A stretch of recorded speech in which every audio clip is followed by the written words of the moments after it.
in Bhakti we did many pilgrimages. Yes, and did any of you go on a pilgrimage in Bhakti? Tirth Yatra? Yes. So many did. And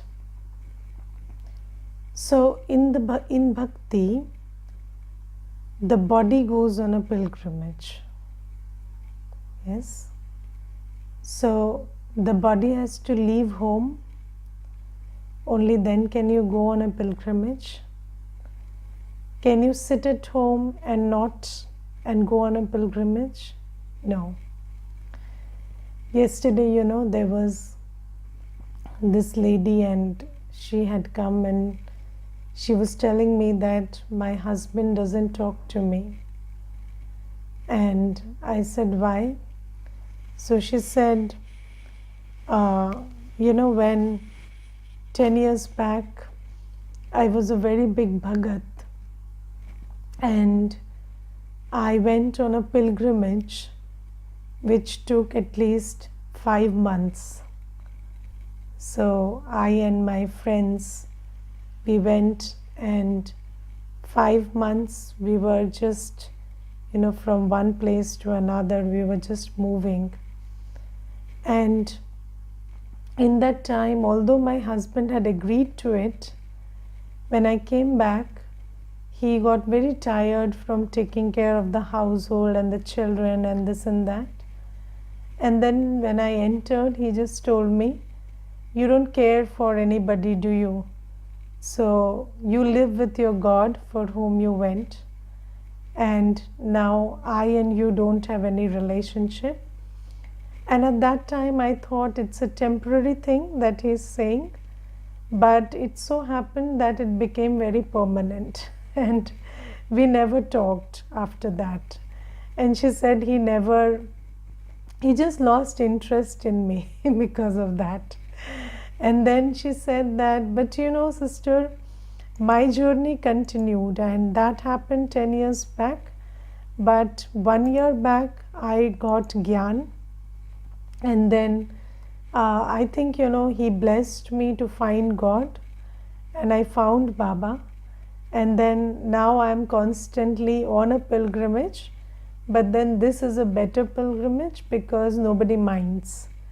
Now I am at home doing everything and also on a pilgrimage. And sometimes, my children complain that, Mama, you don't even go out anywhere. But I don't need to, because my Baba has taught me to, not go out and be on a pilgrimage.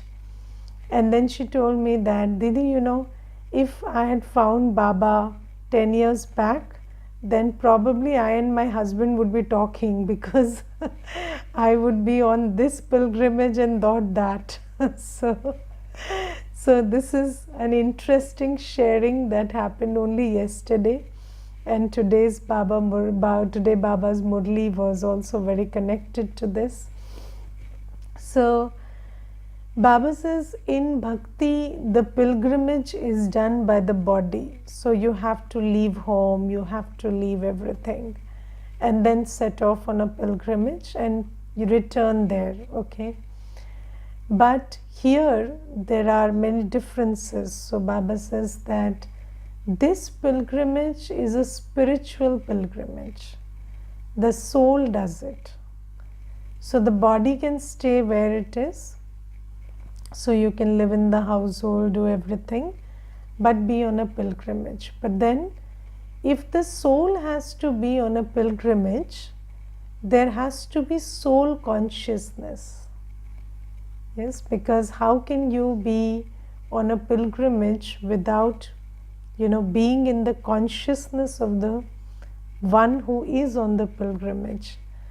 So Baba says the first effort that we need for this Ruhani Yatra or this Yad Ki Yatra is to be soul conscious.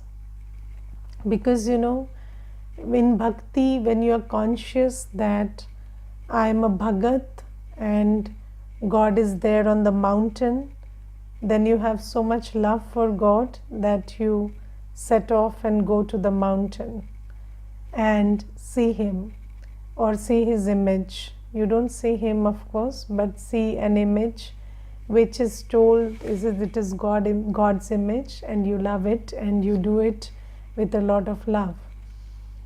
But Baba says here, it's not about any physical thing. It's about the soul realizing in soul consciousness that this is my Baba and he is in the soul world, and with that love for Baba I will undertake this pilgrimage all the time.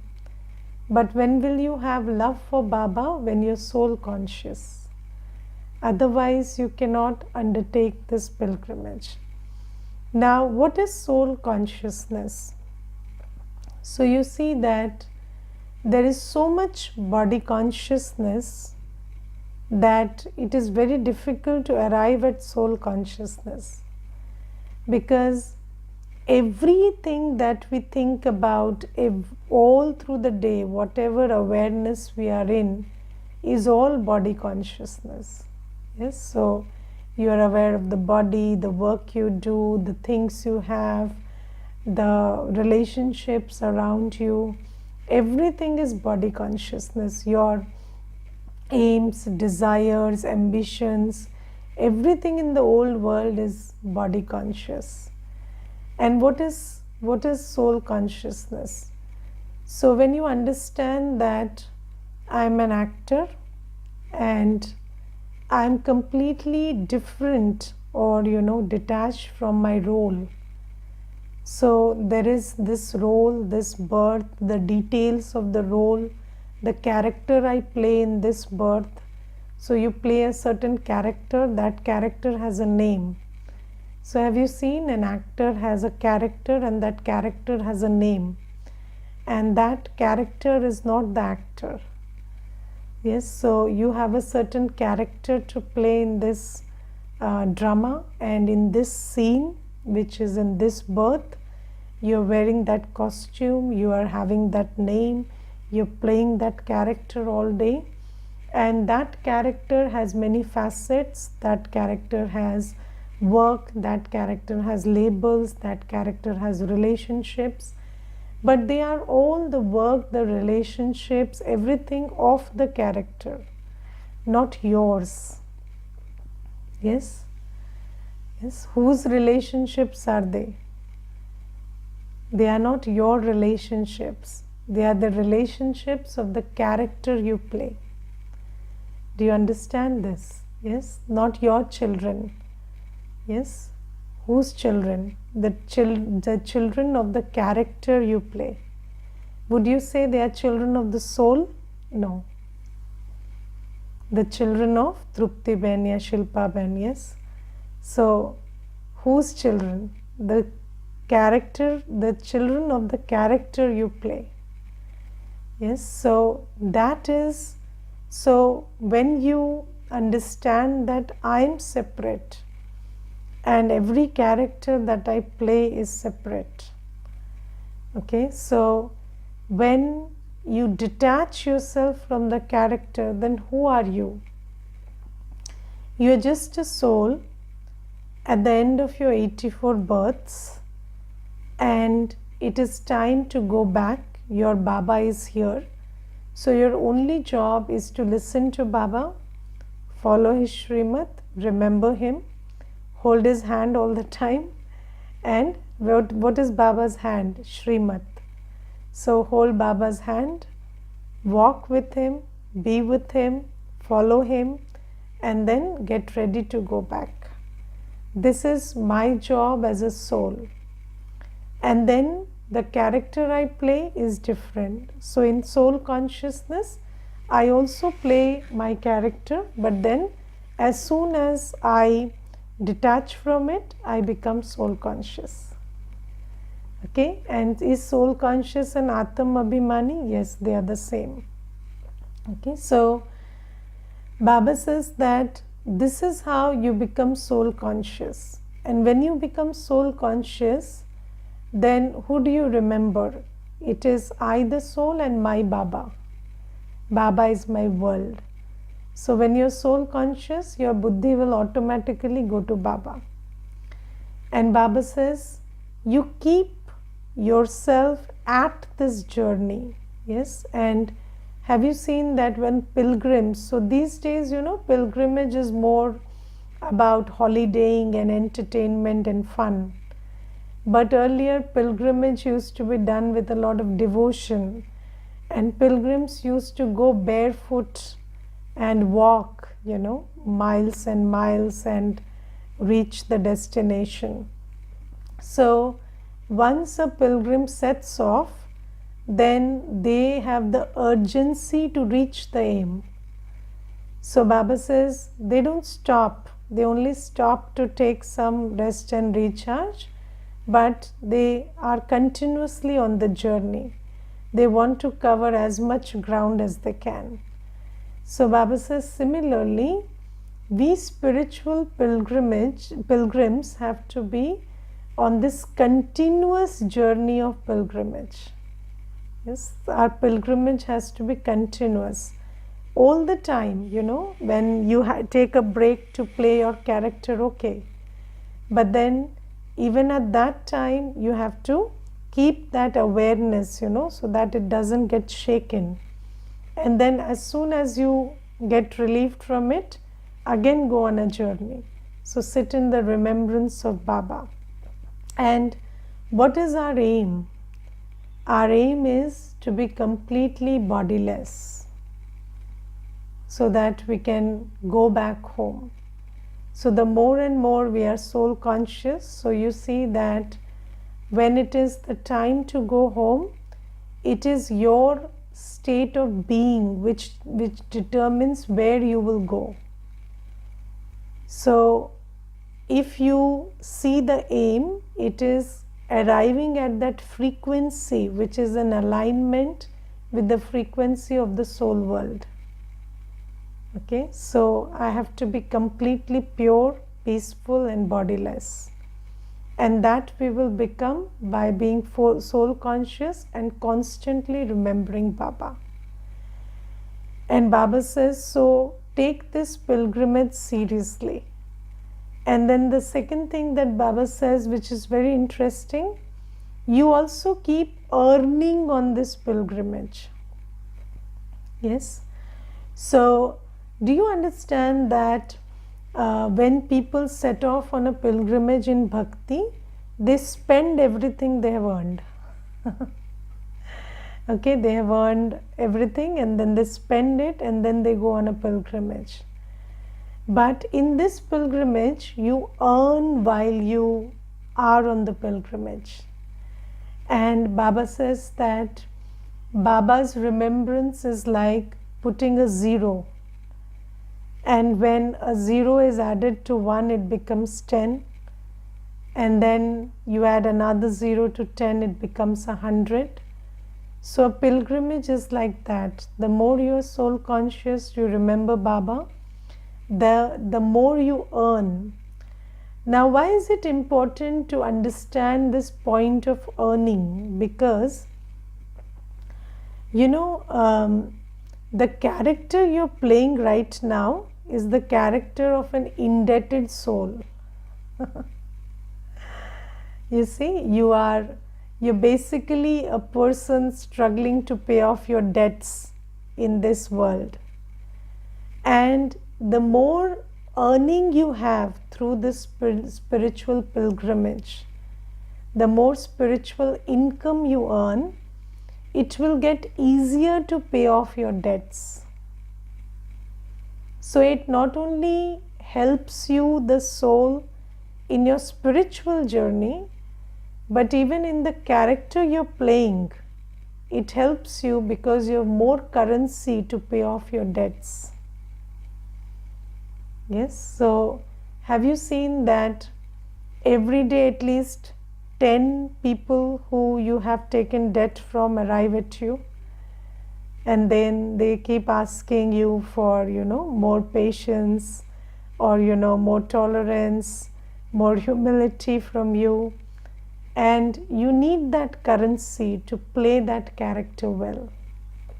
Yes, And there was this one sister who was yesterday asking me that, Didi, you see, there are many people who want to talk to you sometimes, and then when you don't respond because you don't have the time or anything, then they get hurt. Then does that hurt you? She was asking about herself, and then she was asking me whether a similar situation happens to me and whether I get hurt in it. So I said, no, see, it is not my duty to fulfill everybody's expectation. So, but people are entitled to their expectation. I cannot say that you are wrong in expecting. So I do as much as I can, and when I can't do, I give good wishes. Yes, so I give good wishes. So, there will always be situations where other people's expectations of you cannot be met by you because there is no time, there is no situations are not favorable. But then you can always satisfy them with your good wishes. So even if they are hurt, you can put the balm of good wishes on them. So Baba says this is a pilgrimage on which you earn also. So it helps you. If somebody could earn on a pilgrimage, so just take it to the physical dimension. So there is a person who goes on a pilgrimage in bhakti, and he can earn on a pilgrimage. Then he can always be on the pilgrimage and take care of the family also. Can't they? Yes, they can do both of them. So Baba says that is not possible in bhakti because you don't earn on a pilgrimage. And people who earn on a pilgrimage, they only earn, they are not on the pilgrimage. Because their awareness of the whole process is that this is for me to earn. But Baba says for you, it is very beautiful because the more honest your pilgrimage, the more sincere your spiritual pilgrimage, the greater the income. And then that income will help you to play your character very well. Yes. And what is the most beneficial aspect of playing our of the income that we get from this pilgrimage? The most beneficial aspect is that you will have to do less and you will get more. So because everything you do has more power in it. So you will have to spend less thoughts, less words, less doing, less involvement. But then, they will receive more because you are in that full state. So Baba says this is why it will help you settle your accounts, or it will help you take care of everything in an easy manner because you're full from inside. So whatever you do has to be less and you will get more benefit out of it. Okay, and this is why Baba says that, so in Sunday's class there was a question that how do we know if our yoga is right and whether we are meditating right? And then Bhai was answering it, and he said that when all your karma is accurate, then you know that your yoga is right. So every karma, so Baba has said that Yog Yukt means Yukti Yukt. Yukti Yukt means accurate karma. What is accurate? You don't do less than necessary, don't do more than necessary. When you do more than necessary, it is out of attachment. When you do less than necessary, it is because of the body consciousness which makes you neglect. But when you When you're soul conscious, when you're on the pilgrimage of remembrance, then all your actions are accurate. Just what is required, that much you do. And today, Baba in the Murli gives 6 signs of a good yogi. So, somebody has asked me the signs of soul consciousness, or how do I know whether I'm soul conscious? When you are in soul consciousness, you will remember Baba, and the signs of a good yogi are explained in the Murli today. Yes? So, the signs are, first is they are very mature and sensible.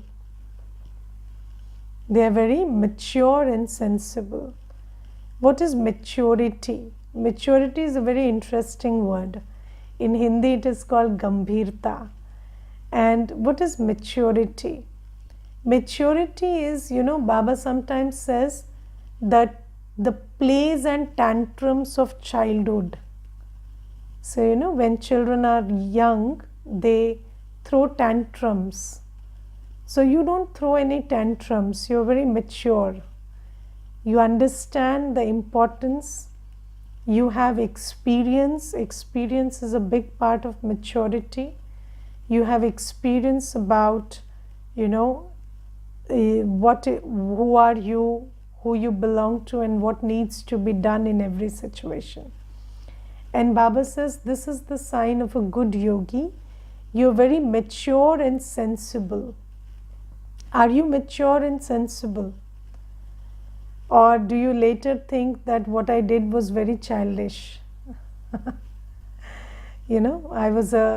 I was a stupid soul to do that. No, you're knowledgeful, you do things with experience, you have spiritual gravity inside you, and everything you do is very sensible. And when you're sensible, what is the opposite of sensible? Sensitive. So when you're sensitive, you're not sensible. When you're sensitive, you will do more or less than necessary. But when you're mature, you will do exactly what the situation needs, what the person needs. You will give them enough. And then, so have you seen that sometimes we behave the opposite of mature and sensible? And let me give an example of that. So there was this one sister, and she was sharing that when I'm good to people, I'm very good to people. And when I'm hurt, I just pull away. So that is immature and insensible. Yes? So you don't have to be very good, and you don't have to be pull away. When you're saying very good, it is not coming naturally. You're making an effort to be good. Yes, so don't make an effort to be good. You're good anyway. So be yourself. Engage in the capacity that you can sustain. And then, even if you don't receive the equal reciprocation, it is all right. You continue to be yourself, because anyways you are not taxing yourself in being you. Yes, so but if you're taxing yourself in being you, then you will have to pull away when the reciprocation doesn't come, because you're feeding on the other person's reciprocation then. So if they are not reciprocating, then you can't do extra every time. So, but then if you are yourself, you're mature, you know who you are, you know what's your quality, you know how you have to talk, then you can always be yourself despite the other person having mood swings and behaving sometimes like this, sometimes like that. Okay, so this is something. So first sign, but these are signs of souls who constantly are on a spiritual pilgrimage. So they can't come just like that. Yes, so, and just like you have to cook a meal to see its color and flavor and taste it, Similarly, you have to be on the pilgrimage to experience this stage. Intellectually, I will try to explain it to you, you will try to get it, but that will not give you the taste of it. The taste of this state is very beautiful. But in order to arrive at that taste, you have to cook it on your own. And how do you cook it? By constantly being soul conscious and being on a pilgrimage of remembrance. So they are very mature and sensible. They always remain peaceful. Come what may, you are always peaceful.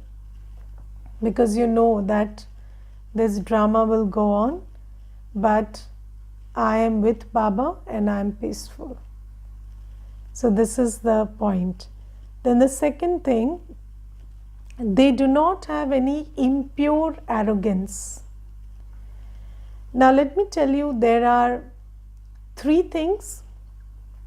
There is pure arrogance, there is impure arrogance, and there is lack of either.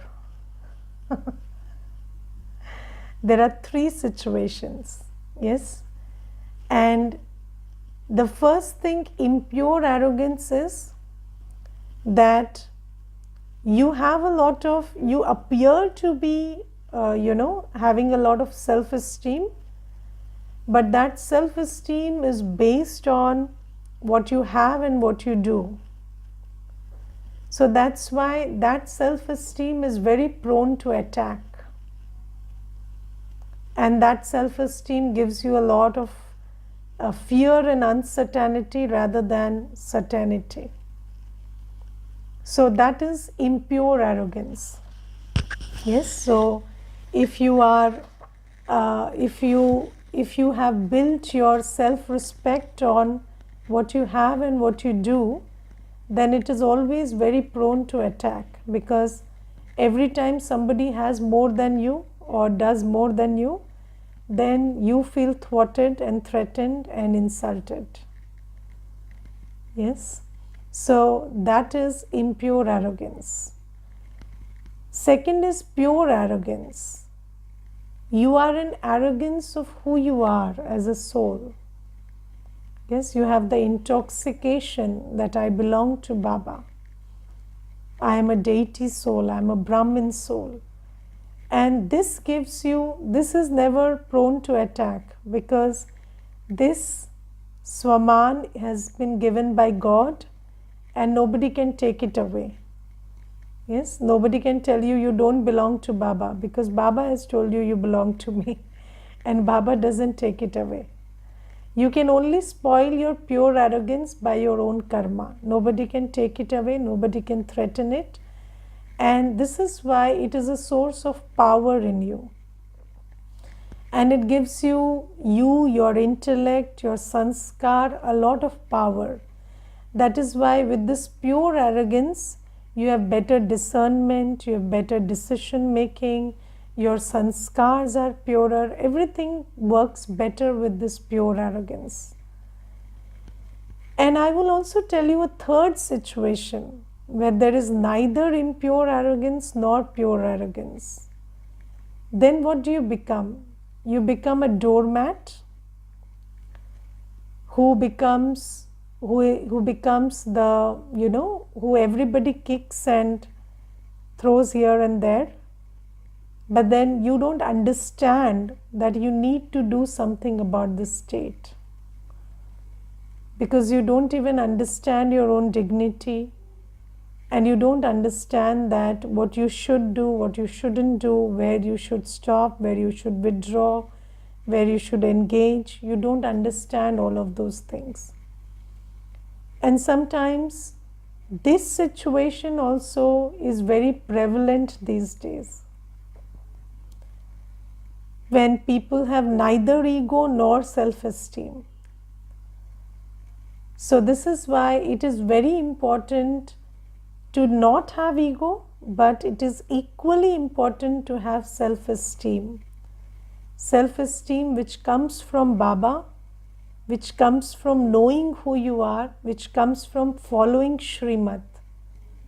because that self-esteem gives you that state of the soul, gives you discernment of when to engage, when to withdraw, what to say, what to not say, everything. These boundaries come from Swaman. But if there is no self-esteem, there is no ego, sometimes ego also makes you put the boundaries but in the wrong place. Ego makes you put the boundaries in the wrong place. So ego based, when you are in fear, you will avoid everybody, or when you are hurt, you will say sorry to nobody, or you will not engage with anybody. So ego also makes you put boundaries but in the wrong place. Self-esteem makes you put boundaries in the right place. But you cannot have self-esteem without Baba and Murli. Okay? So self-esteem makes you put boundaries in the right place. And where there is neither ego nor self-esteem, where there is neither impure arrogance not pure, then what happens? Then you don't have any boundaries, and that is a very big problem. And basically, these days, there are majority of youth, I would say, who have neither ego nor self-esteem. And that's why their boundaries are all blurred. And most of the, middle-aged and upper-aged, they have ego. So this is what is the condition. So Baba says, any soul who is soul conscious and on the pilgrimage of remembrance will have this sign, that you don't have impure arrogance, you have pure Shuddha Nasha about who you are. Then the third thing is, they do not like anything except having remembrance of the Father. So do you know that like has an opposite, dislike? So if you have likes, you will also have dislikes. Baba says two things in the Murli. Baba says, A, don't have ichha, don't have desires. Okay? So usually desire is a word we use for something that we don't have and we want. So Baba says, don't have desires, one thing. Second is, don't say ye acha lagta hai. Sometimes people say that I don't have any desire, but this is something I have and I like it. Okay, maybe I like this person who I have, or I like this job that I have. But the thing is, if you like something and you like your life because that is in it, then you will hate your life when that is gone. And everything will be gone. Everything will change. This is the law of nature. That is why Baba says, yogi souls don't like or dislike anything. You don't like anything, you don't dislike anything. You are neutral about anything. It is what it is and it is good enough. And Baba says, they only like what? Remembering Baba. They only like being with Baba. And being with Baba, they can always do, so there is no problem with that. So this is the third sign of a yogi soul. Then the fourth sign is, they speak very little and very softly. So, until and unless you are there to speak knowledge, you always speak little and softly. So you don't go into discussions and arguments and explanations and all of that. So in your day-to-day existence, speaking little, speaking softly, that's the key. They perform every action through signals. They do not speak or laugh loudly. These are all signs of body consciousness. Okay. Then fifth is, their behavior is very, very royal. they have the intoxication of being the child of God. What is royal behavior? Yes, so when the behavior is royal, that means they don't want anything, their eyes don't linger on anything. Yes, and they have the intoxication that I have Baba, I have everything. I have everything with me. I have Baba and Baba is my world. So they are very royal, they are not attracted to anything. So that's royalty. Then sixth is they live with one another with a lot of love. Because you see that one of the signs of soul consciousness is when you are in self-respect, you respect others. Yes? And when you respect others, you can live in harmony with others. Because the first sign of love, spiritual love, is mutual respect. So, and mutual respect doesn't mean they respect me, so I will respect them. No. You start it. When you are respectful, then the other will follow. So Baba says, when you're soul conscious, you respect and accept people as they are. And in that, there is an exchange of positive energy, there is harmony. And then you are not in loggerheads with anybody. You accept them as they are, they accept you as you are. It takes time, but this situation will arrive. They never become like salt water. Salt water, when salt water is heated, then the salt and water get separated. So whenever there is an argument, whenever there is anger, then there is, you feel like you're not one with them. So that's not the state you should be in. You should be like sugar and milk. So sugar and milk, even if you heat it, they don't separate. Yes, you cannot separate sugar from the milk by heating it. So Baba says, even when there is difference of opinion, whatever, but that harmony, that love, that respect is not lost. That should be the situation. And then the Baba says their way of speaking is very first class.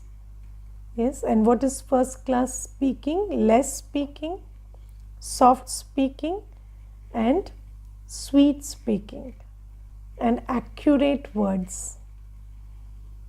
Kam, dhire, meetha, and yukti yukt. So the speaking has to be less, it has to be soft, it has to be sweet, and it has to be accurate. This is the speaking, the qualifications of how yogi souls would speak. So these are the signs, and I have told you the method that Baba discussed, the signs that come. So now practice and check whether you have the signs or not.